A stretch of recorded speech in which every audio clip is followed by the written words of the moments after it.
નમસ્કાર, જય શ્રી કૃષ્ણ, હર હર મહાદેવ. મિત્રો, સ્વાગત છે તમારું એક નવા વિડીયોમાં.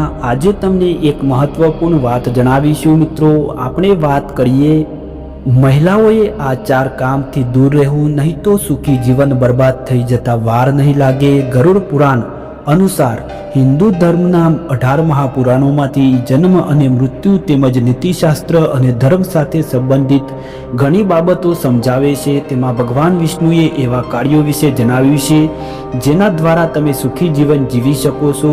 ગરુડ પુરાણમાં ભગવાન શ્રી હરિ વિષ્ણુ એવા કાર્યો વિશે જણાવે છે જે ખાસ કરીને મહિલાઓએ કરવાનું ટાળવું જોઈએ.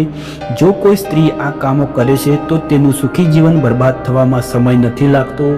તેથી મહિલાઓએ ભૂલથી પણ આ 4 વસ્તુઓ કરવાથી બચવું જોઈએ. મહિલાઓએ આ 4 કામ કરવાથી બચવું જોઈએ.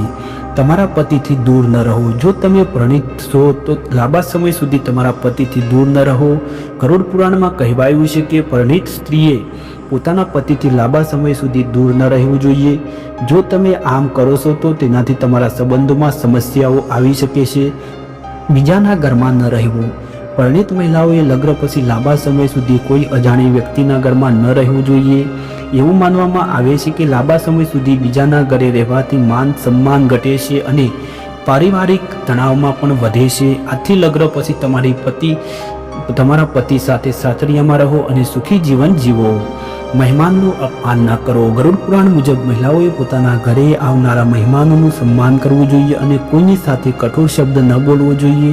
પછી ભલે કોઈ તમારાથી મોટો હોય કે નાનો, તેમજ વાત કરતી વખતે ખોટા શબ્દોનો ઉપયોગ ન કરવો જોઈએ. આવું કરવાથી માત્ર તમારો જ નહીં પણ તમારા આખા કુટુંબનું અપમાન થાય છે. નિર્જન સ્થળે ન જાઓ. સ્ત્રીએ કોઈ પણ અજાણી કે નિર્જન જગ્યાએ જવાનું ટાળવું જોઈએ. આવું કરવાથી તમને કોઈ પ્રકારનું નુકસાન થઈ શકે છે. ખાસ કરીને પણ પુરુષ સાથે નિર્જન સ્થળો ન જવા જોઈએ. તો મિત્રો આ હતા 4 કારણો જે મહિલાને ક્યારે ન કરવા જોઈએ, નહીં તો બરબાદ થતા વાર નહીં લાગે. તો તમને આ વિડીયો કેવો લાગ્યો કોમેન્ટમાં જરૂર બતાવજો અને આપણી ચેનલ પર નવા હોય તો ચેનલને સબસ્ક્રાઈબ કરી દેજો.